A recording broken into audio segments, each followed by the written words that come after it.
Well, Will, welcome back to the show, man. It's great to visit with you. Yeah, it's good to see you again, man. Yeah, it's been a couple years, but always a pleasure, and certainly still reading your articles every time I see one pop up. And a recent one really caught my eye. The age-old debate on mechanicals versus fixed blades, and we'll get into that momentarily. But first, what are you up to? I know Kentucky. It seems like you guys are always shooting bucks that are in velvet, so y'all season starts a lot earlier than certainly us down here in the South. Yeah, we opened the first Saturday in September, and actually for the past 3 years, my wife and I have started a little outfitting business here in Kentucky where we guide bow hunters that first week. Everybody wants to come up here and or down here, depending on where you're coming from, and try to kill a velvet buck. And we've done a lot of September bow hunting, and kind of, I don't want to say we've gotten dialed into it, but I guess we've gotten okay at it, and enough so that we felt comfortable, guiding a few hunters. And so, yeah, we wrapped that hunt up a couple of weeks ago, and had a good season again. So with the last couple of years we've had really good September. So I enjoy the September hunting, but we're a one buck state, and so I enjoy hunting in late October and early November more. And so yeah, I kind of like to share what we have in September, and sort of save those best weeks of the season for myself. Uh-huh. I like that mentality. What would you say is your success rate or at least shot opportunity?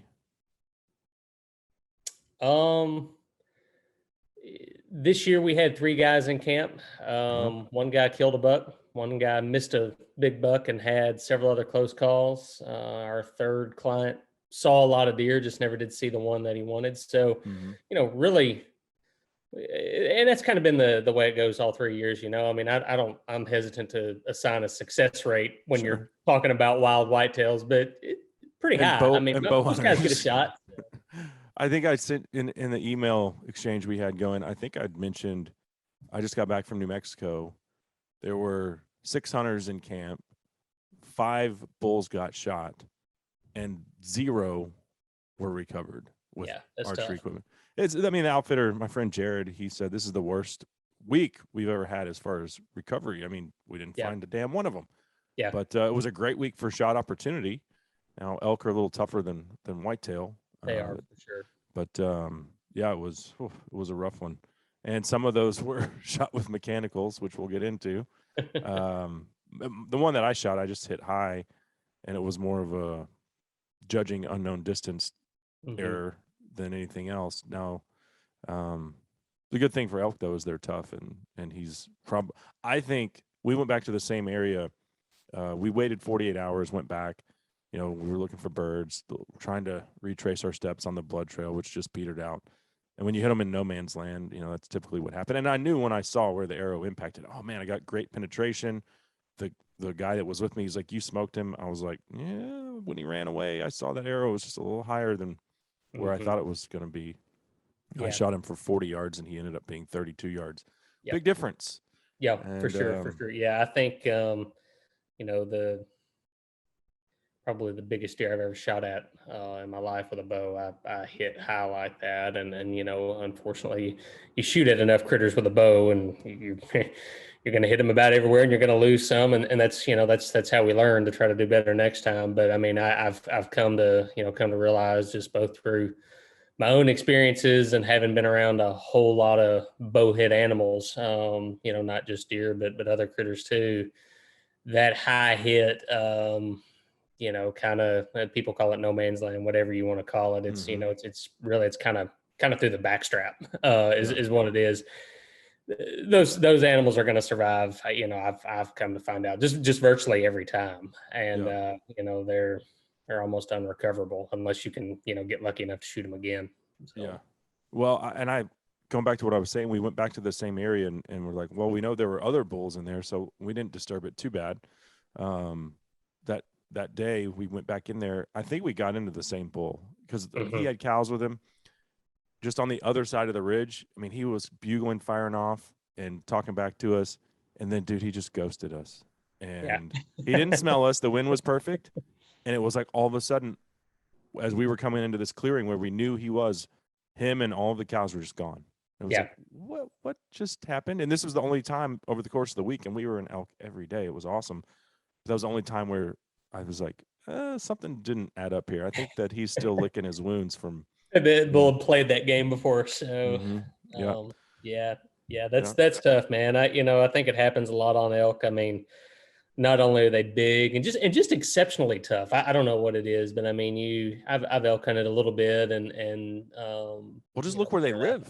I mean, yeah, where they live, and just their size, the ground that they are able to cover after a marginal hit is it's more than a lot of human beings are physically capable of doing. So yeah, they're tough. They are tough, and I don't know that there's an adrenaline rush quite like having a bull come in, and so that probably adds to some shaky shot placement for people too. So yeah.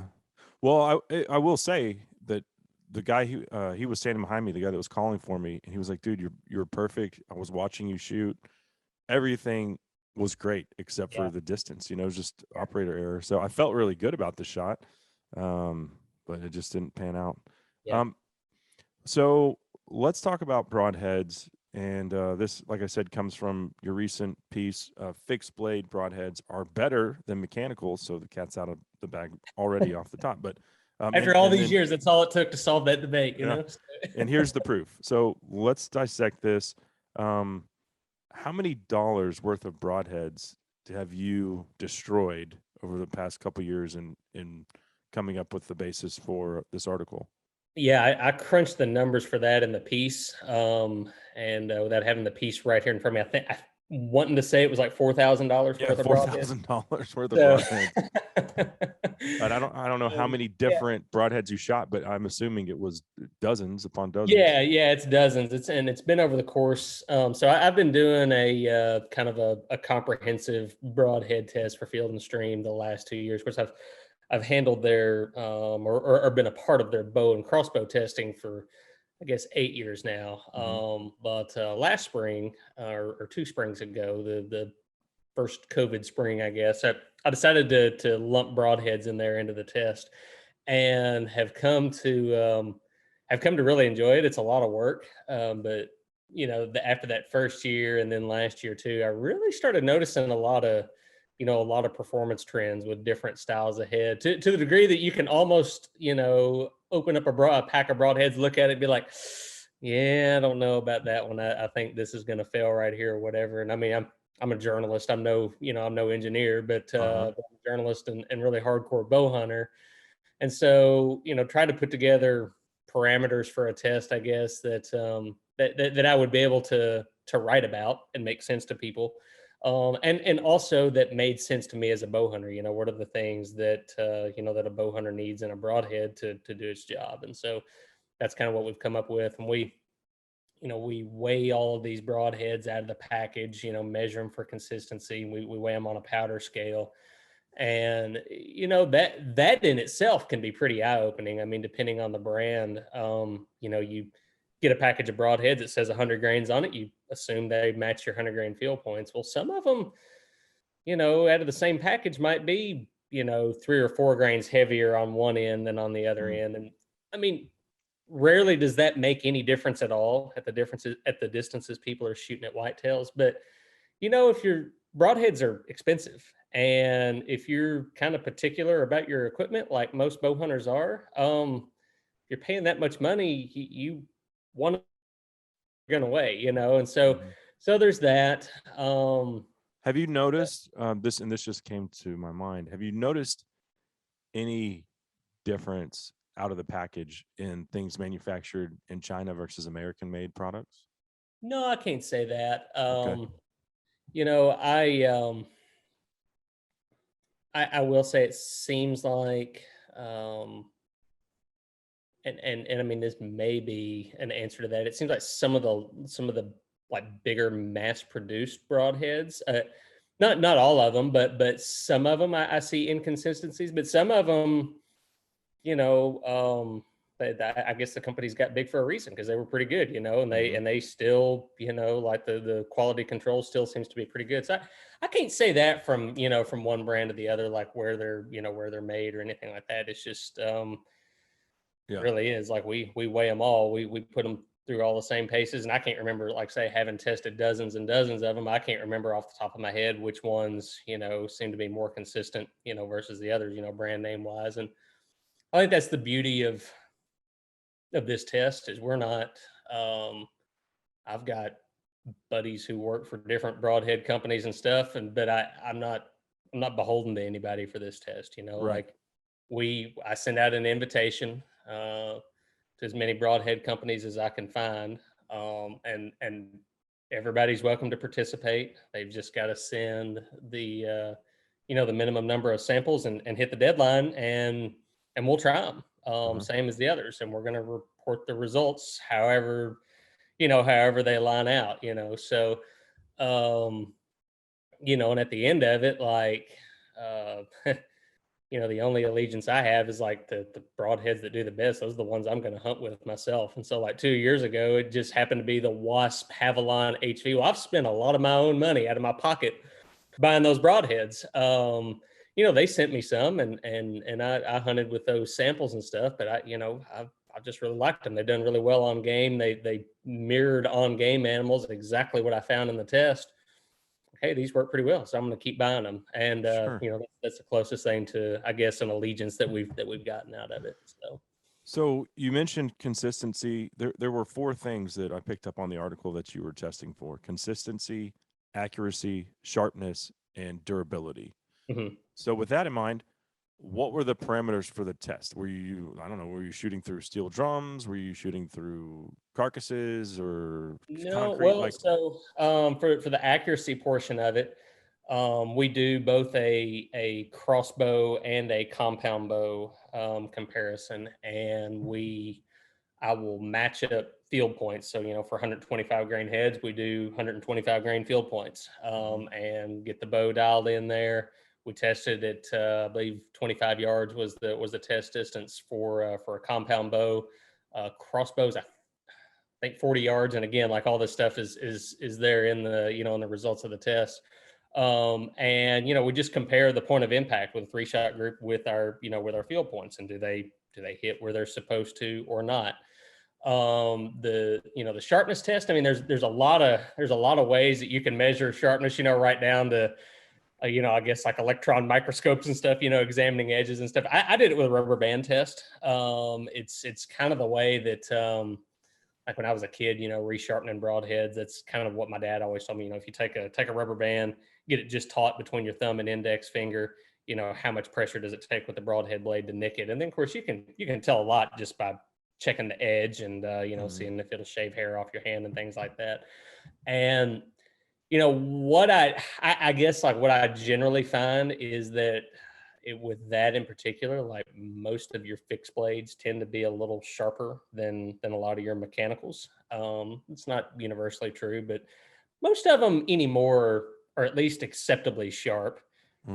from the factory. And you'll find a few that, man, you're afraid to touch. And those are, Well, you like, to mentioned me. Havilon, and I've never shot their broadheads. I shoot Crimson Talon, their sponsor of the show. But I have definitely cut my finger on Havilon knives plenty Oh yeah, and times. those blades are the same way. They are Yeah. they are super sharp. And then like this year we had some of the iron wheel broadheads. They're a single bevel Hmm. design, and then we had a classic Thunderhead 125.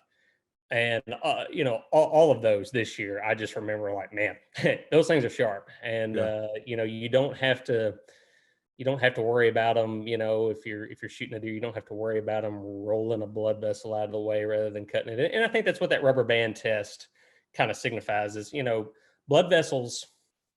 If you skin many animals, you know that they're rubbery, they stretch, and they're pretty damn tough.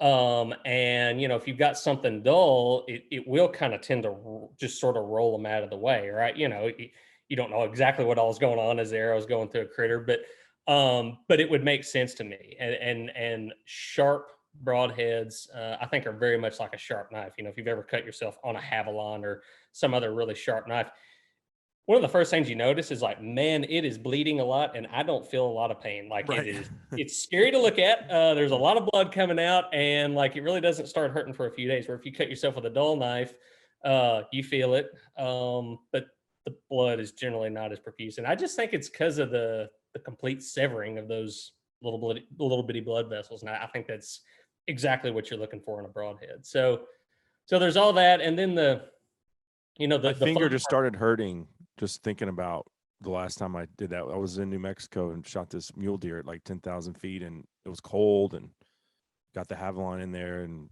made a slip up. And like you said, it didn't hurt right away. Lots of yeah, blood, but like the yeah. next day, I was like throbbing. Yeah, it's gonna hurt the next day. Yeah. So it's just one of those things, like you get it wrapped up and finish your chores before you before you Yeah. kind of deal with it. So, Yeah. but the I guess kind of the crux of the test is the rib cage test. I've got a buddy, Charlie Hardy, lives just down the road, and he's got a well, he processes deer in the fall, and then he does a lot of livestock the rest of the year, and does a lot of beef, and beef ribs are not that great to eat, and so a lot of people don't want them.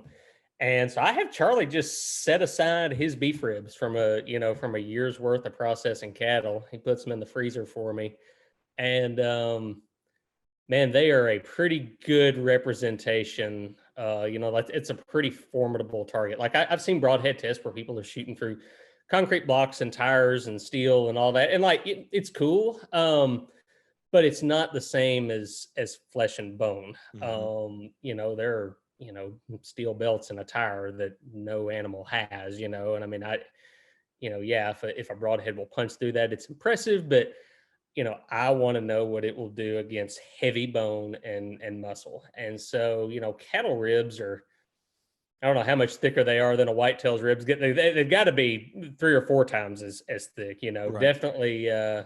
Definitely more on par with elk ribs or moose ribs or something Mhm. like that. And so it's just kind of redneck ingenuity at its finest. I put it on a tractor bucket, and hang them from a hook and just suspend them in front of a target, and stand back 25 yards and shoot a whole package of broadheads through there, through the ribs. And I like with mechanicals, I take note of both the entry and exit wounds. If there are exit wounds, there usually are, but those ribs do stop more mechanicals than they do fixed blades. Uh-huh. And I will, you can see then, did your blades open on impact? Were they still there when the broadhead went through? What kind of cutting diameter do you have on both sides? And so, a mechanical that opens on impact, maintains its integrity, punches through the rib cage, and sticks pretty deep into the broadhead target the other side, like that's a broadhead that's doing its job. What I found over a few years of doing this is that you get way more failures in the mechanical broadhead department than you do Mhm. the fixed broadhead department. So One of the guys in camp shot a perfectly broadside shot. When he shot the elk, he was like, "Dude, I made the perfect shot. I saw where the arrow hit." And then immediately he saw the arrow like bend and start angling out. And he was like, it mhm. hit a rib and just didn't get the penetration. And it was a mechanical. To be fair, we never found the broadhead itself. It's still somewhere in the animal, but the arrow broke off, only 3 or 4 inches of penetration. And he's like, I can't believe what I just saw. It's like, I literally made the perfect shot. I didn't hit him back. I didn't hit him high. I tucked it Yeah, right behind that shoulder, and crap. I mean, we never found that elk. yeah, yeah. Well, we had a hunter here in camp a few weeks ago on our hunt here in Kentucky, and he shot a nice buck that was like 18 yards. His broadside. It was eating at a feeder, Uh-huh. and We don't he judge in Texas, man. yeah. I mean, the guy's he's a hell of a bow hunter, and has hunted with us before, and he hit that deer. Perfect, right behind the crease, just centered up the rib cage, and he was shooting a big mechanical, and had a had a huge entrance wound, but the arrow did not break the skin on the other side, and this wasn't at an angle that hit leg bone. It didn't hit shoulder blade. It didn't hit a, it didn't hit a joint. It was straight whitetail rib at 18 yards with a 70-pound bow, and did not get a pass through. Now, again, the deer died. Wasn't too hard to recover, but um, after shooting a lot of deer myself, like I like a pass through. Mm-hmm. People like to shoot a mechanical broadhead for the cutting diameter that it has, and we've seen the commercials, and It's like the throwing an axe through an animal. yeah, the crazy wounds, and they will do that. They will make those crazy big entry wounds, especially when everything is just right. The liability there is, the bigger those blades get, the farther away from the ferrule they get when they're moving.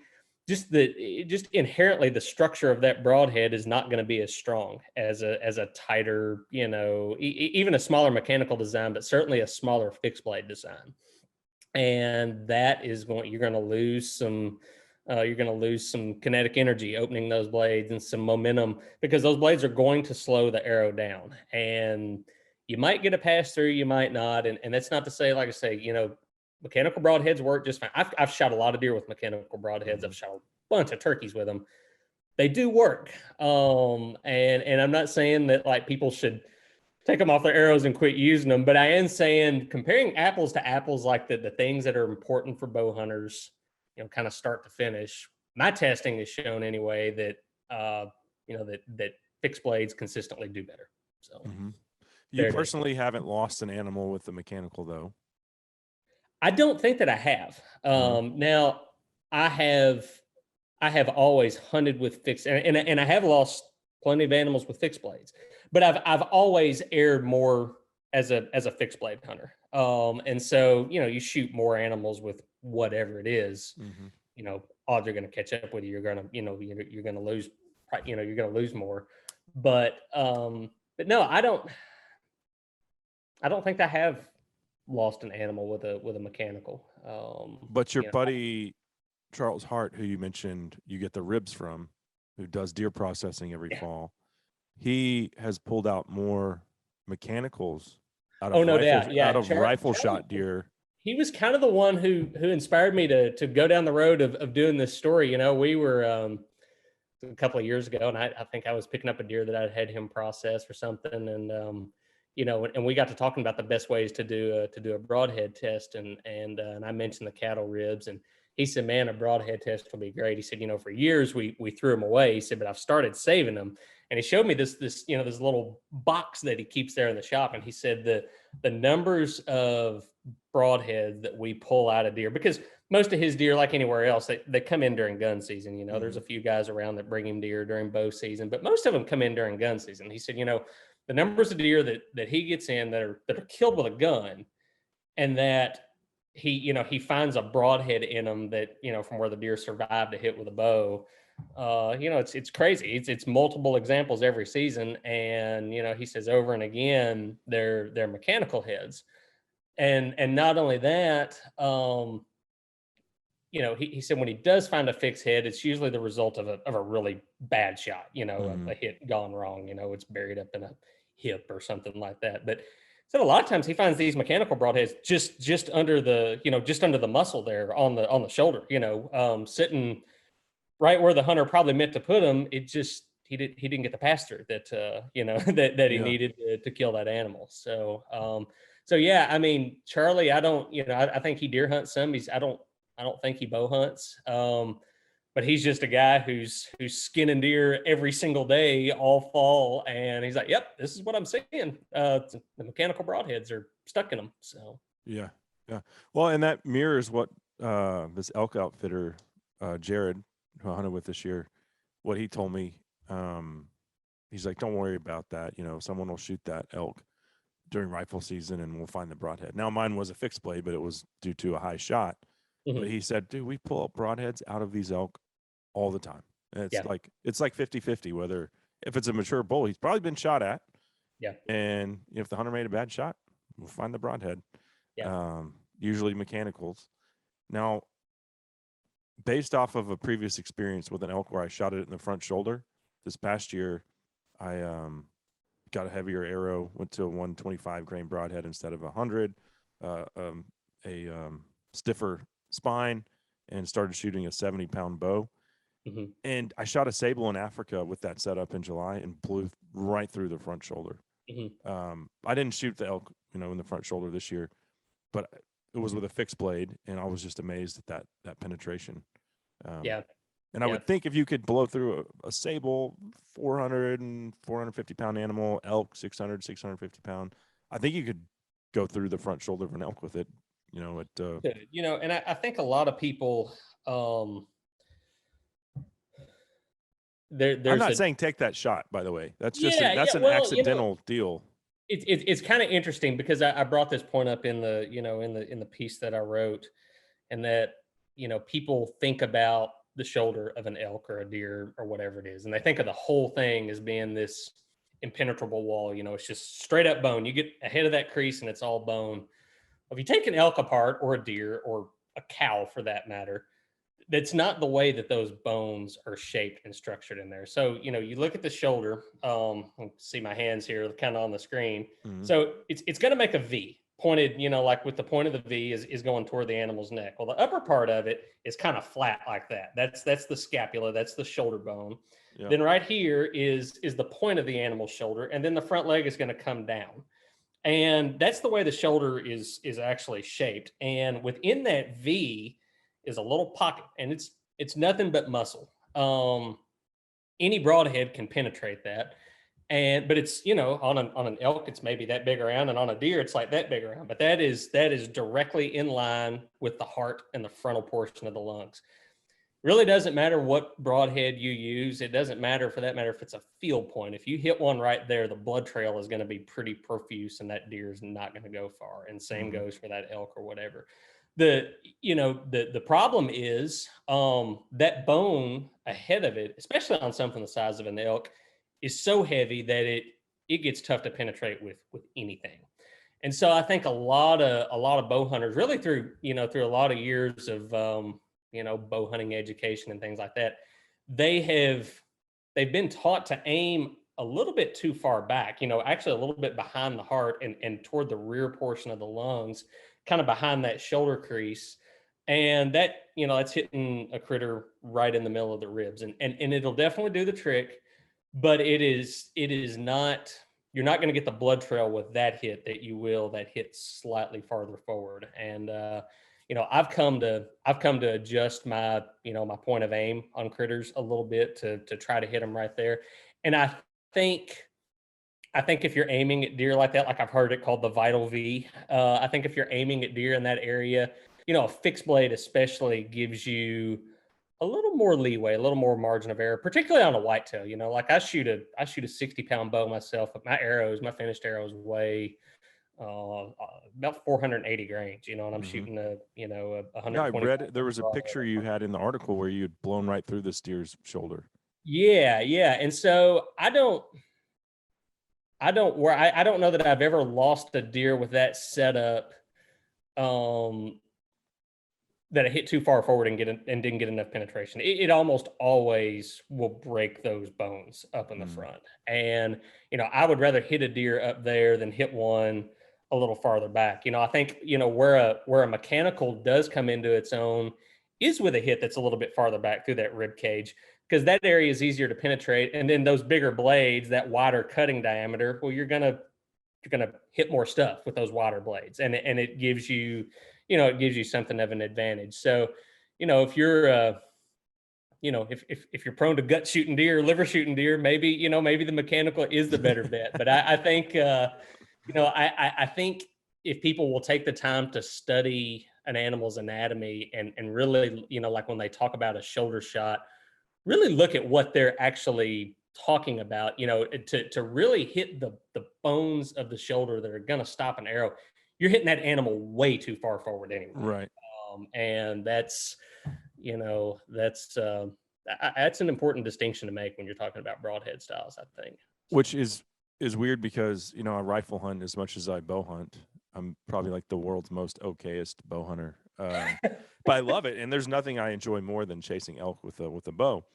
That being said, when I'm rifle hunting, it doesn't matter the animal. I'm putting it on the front shoulder. Yep. And it can be right in the middle, or it can be in that V. It doesn't make a bit of difference because the Right. animal's going down right there. Yep. And and people are like, oh, you're wasting meat. Yeah, well, I'm also not tracking it and not risking, losing it because he's dropping. Or if he isn't, he's running on two back legs and he's going like 30 yards. Yeah.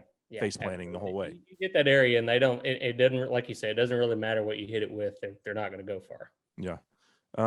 So there were 3, I want to say, like fatal flaws of the mechanicals, and I don't know if I need to pull up the article. I didn't write them down. But there were 3 things that you said this is where fixed blades perform better. One of them was cost, because a lot of times you can reuse your fixed blades, whereas mechanicals generally are toasted. But yeah, I'll let you talk a little bit about those things.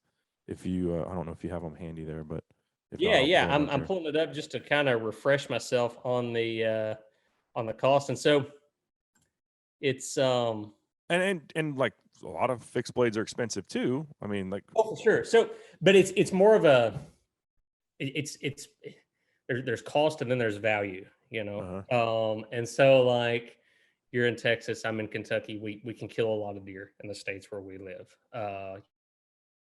Tags here in Kentucky, and then like Texas is my other favorite place to go hunt because not only can you shoot a bunch of deer, but you can shoot pigs and whatever else comes through. So I like to shoot. I like to shoot a lot of critters with a bow, and yeah, you can rebuild a mechanical broadhead, but most of the time, whether you kill an animal or miss and bury it in the dirt, whatever happens, like when you take that shot in the field with a mechanical broadhead, aside from the ferrule itself, the broadhead's pretty much thrashed. Like the blades are probably going to, even just a very slight bend of the blades is going to affect how they open and close.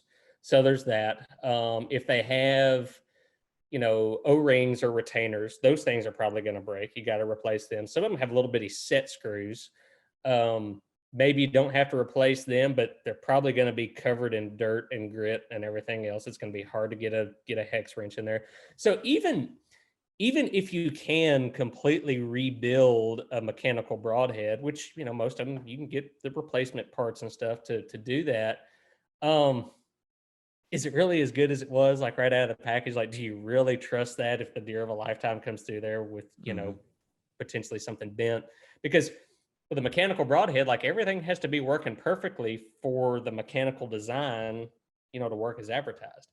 And so you consider that some of these mechanical broadheads now are sold in packs of 2. I'm trying to remember here from my story. Man. Yeah. Like there's some that are a pack of 2 and they're like, is that even a pack? Something like that. And so, you figure that, and you figure that they're one-time use. And then not only that, some of them are one-time use when you shoot them into a block target, they open up, you're not hurting the blades a whole lot, but you are tearing up O-rings, retainers, whatever they use to retain the blades. You're getting foam and stuff all down in them. And I mean, I can't speak for other bow hunters, but I know for me, the years that I've hunted with mechanical broadhead, that's kept me from practicing with them as much as I wanted to. And like, people would be shocked, just because it's mechanical doesn't, one thing I've learned from this test, like that absolutely does not mean that it automatically flies like a field point. Like some of them really do. But that's how they're advertised. That's what I've always heard. And people tell me, well, hey, you're going to get better flight. And this was one of the other points that you mentioned here. So now we're at point 2 of 3. Flight pattern, not as good as advertised with some of these. No, with some, I mean, you got to remember, like a field point is, that's what it is. It's a field point. It is a, it's the diameter of the arrow shaft. It has virtually no drag. Even a compact mechanical is a lot bigger than a field point. It's still got little bits of blade sticking out. It's got holes and vents and all kinds of stuff. And I, again, like I'm not a physicist. I don't understand the aerodynamics of all that, but I do know that shooting them through compound bows and especially through crossbows, you're going to see some flight differences, particularly at a distance. And it's not as simple as saying, well, mechanicals always fly better. some mechanicals do fly better than some fixed blades, but some fixed blades fly better. Like those iron wheels, the single bevels we had, they shot as well as anything. Out of a crossbow, out of a compound bow, it didn't matter. They just flew really well. They're well made. And so, My buddy I shot guess I through both shoulders of a zebra this past in July when we were over there. yeah, It was like 18 yards, but he got a full pass through both shoulders, and and that's a big he's that's a a big big dude. call. He's 6'4" and was drawing 80 pounds, but still, it was impressive to see that Yeah, penetration. yeah, for sure. So, I guess what I'm getting at, like, it doesn't matter what broadhead you're shooting, you need to practice with it. And if you happen to be shooting, a mechanical that's really expensive, uh, and it's in a lot of ways a one-time use, like a lot of people don't want to shoot them. They just put them in their quiver and they assume they're good to go. And so there's that. There's again like the issue of if you shoot a few does, if you shoot a few pigs or whatever, um, you either got to go through and tediously rebuild those things, which costs something, or replace them, which costs a lot. And so you look at the price tag of that compared to something like again, like I keep going back to that iron will as an example because it did really well in the test this year. I'm not hunting with those myself this year. They're just the one that I kind of keep going to. They I don't remember what they are. They're like $35 a piece, something Yeah, like that. Um, but they've got a lifetime warranty. You right. can pull them out of the dirt, wash them off, and resharpen them. They're good to go. And it really only takes shooting about 3 deer compared to shooting 3 deer with mechanicals. Well, those broadheads have paid for themselves. So Hmm. as long as you don't lose them. And so, I guess that's what I'm getting at there. Like, yeah, the sticker price is higher on some fixed blades than on some mechanicals, but long term, you get you get a lot more use out of them. There's no way around I it. shot an eland with those 125 Crimson Talon Outlaw fixed blades, and I hit him back, and it's documented on Instagram. And it was a restless night because we just backed out and went back the next morning, but ended up hitting the liver. I got a complete pass through. We found the arrow that night, and the thing went 60 yards, and it was like a crime scene. Yeah, And I mean, so yes, I was very worried, and we had it on video, and we are like, maybe it's not as bad as we initially thought. But pick that arrow up, wipe the dirt off, a little blood, and put it back in my quiver. yeah, So it was uh, no worse for the wear. yeah. I've got a. Well, my wife actually hunts with them now. They are. I bought a pack of G5 Montex probably 12 years ago. Uh-huh. And I bought a bunch of Montex since. I've shot a lot of critters with them. But my wife shoots a light poundage bow, and that's also a broadhead that I found flies really well out of crossbows most of the time, and they're easy to sharpen. But that original pack, I lost one of them, but I still have two of the originals, and they're kind of like an old man's pocket knife at this point. We have resharpened those things so much that, like, you can tell, the hilts are starting to get a little bit smaller. And I hadn't weighed them. I probably shaved 15 grains off of them over the years, but they still fly great. We still kill critters with them, and I can't tell you how many times we've shot through something, washed them off, reused them. And Uh-huh. I I like that in a broadhead. I really do. So Well, so the last point of the three was, and you kind of already went over it with the cattle rib test, but just to re-hit on it, the mechanical broadheads bend and break sometimes mhm. upon impact. So we already discussed that. That's what happened to my friend who shot the elk, and we never found it. When he made what he said was a perfect shot, and then he saw kind of the arrow just kind of deflect out of the rib cage. Mhm. So I guess we don't really need to go over that one again, but people can check out the article on, I guess, Field and Stream's website. Yeah, Field and Stream, or just search Will Brantley broadheads. It's the first thing that pops up. So I guess in conclusion here, people are going to be sending you a lot of hate mail, all the mechanical guys out there that swear by them. But it is what it is. You did the research. These are your findings, your opinions, and it's something that I certainly uh, tend to align with. So it's fascinating stuff, to say the least. And I think the thing that was the part of the test that I really liked the most was that you're shooting through these beef ribs, and so actual animals instead of, like you said, tires or concrete blocks or steel drums or 2x4s or whatever it is that people like to do their own test with. I think this is more in line with what actually will happen when you hit bone and flesh, like you said. Yeah, yeah, for sure. And yeah, I mean, like I said earlier, I'm not. I, I think above all, my biggest takeaway is like if you're shooting a broadhead that's working for you, Mm-hmm. that shoots well out of your bow, and you're hitting deer and you're getting good blood trails and you're finding critters and like you've got all the confidence in the world with it. Uh, don't change Right. because I did this test. It's like at the end of the day, it is still it's all about shot placement. Mm-hmm. And just any broadhead design is going to work just fine with good shot placement. And a lot of making good shot placement is confidence. It's the experience and it's what you've got going on in your head at that moment of truth. And so I like I say, I don't.